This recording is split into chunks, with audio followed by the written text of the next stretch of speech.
हिंदू धर्म एक रहस्यमयी धर्म है। यह धर्म एकेश्वरवादी होने के साथ साथ इस धर्म में देवी देवता, भगवान, गुरु, पितृ, प्रकृति आदि को भी पूर्ण सम्मान दिया गया है। पाप और पुण्य की विस्तार से चर्चा की गई है। न्याय और अन्याय की भी परिभाषा बताई गई है। कर्म फल को भाग्य फल से महत्वपूर्ण माना गया है। पुनर्जन्म में इस धर्म की गहरी आस्था है। यम और नियम के सिद्धांत इस धर्म के मुख्य सिद्धांत हैं। प्रार्थना, व्रत, तीर्थ, दान और प्रत्येक हिंदू का कर्तव्य है। ज्ञात रूप से इस धर्म के 12,000 वर्ष प्राचीन इतिहास एक रहस्य ही है। हिंदू धर्म में कुछ ऐसे रहस्य छिपे हैं जिनके आगे विज्ञान भी घुटने टेक देता है। हिंदू धर्म में जो सबसे बड़ा रहस्य है वो है कल्प वृक्ष। वेद और पुराणों में कल्प वृक्ष का उल्लेख मिलता है। कल्प वृक्ष स्वर्ग का एक विशेष वृक्ष है। पौराणिक धर्म ग्रंथों और हिंदू मान्यताओं के अनुसार यह माना जाता है कि इस वृक्ष के नीचे बैठकर व्यक्ति जो भी इच्छा करता है वो पूरी हो जाती है, क्योंकि इस वृक्ष में अपार सकारात्मक ऊर्जा होती है। यह वृक्ष समुद्र मंथन से निकला था। हालांकि कुछ लोग कहते हैं कि जो अपरिजात का वृक्ष होता है उसी को कल्प वृक्ष कहा जाता है, लेकिन कल्प वृक्ष का अर्थ होता है कि जो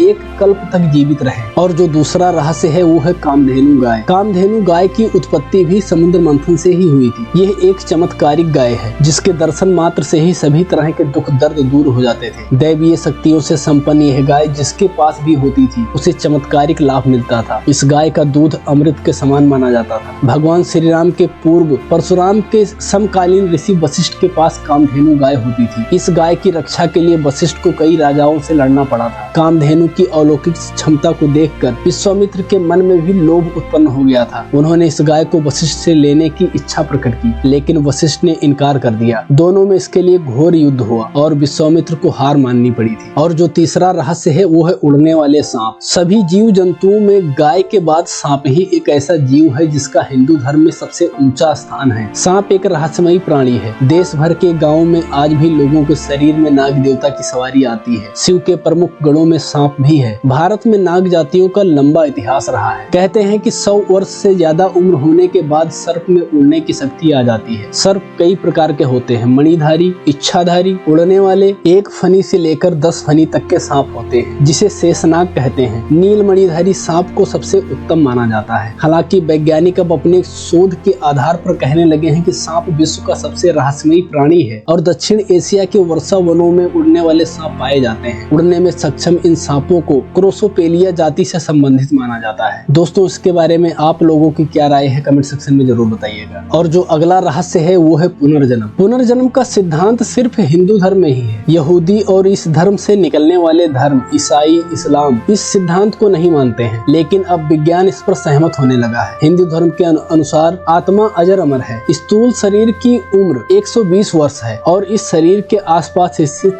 सूक्ष्म शरीर कभी नहीं मरता। ये परिवर्तित होता रहता है। सूक्ष्म शरीर के बीचों बीच स्थित कारण शरीर होता है जिसमें आत्मा का वास होता है। ये दोनों ही शरीर अपना रंग, रूप और आकार प्रकार बदलते रहते हैं। इनकी क्षमता घटती बढ़ती रहती है। हिंदू धर्म के अनुसार आत्मा एक शरीर छोड़कर दूसरा शरीर धारण करती है और यह चक्र तब तक चलता रहता है जब तक कि मोक्ष नहीं मिल जाता। मोक्ष का अर्थ है खुद के मूल स्वरूप को पहचानना, यह जानना कि मैं शरीर नहीं हूँ। मुंडकोपनिषद के अनुसार सूक्ष्म शरीरधारी आत्माओं का एक संघ है। इनका केंद्र हिमालय की वादियों में उत्तराखंड में स्थित है। इसे देव आत्मा हिमालय कहा जाता है। इन दुर्गम क्षेत्रों में स्थूल शरीरधारी व्यक्ति सामान्यतया नहीं पहुंच पाते हैं। और दोस्तों, अगर आप लोग भी सच्चे सनातनी हैं तो कमेंट सेक्शन में जय श्री राम लिखना ना भूलें। और अगर जानकारी अच्छी लगी हो तो चैनल को सब्सक्राइब और वीडियो को लाइक करना ना भूलें।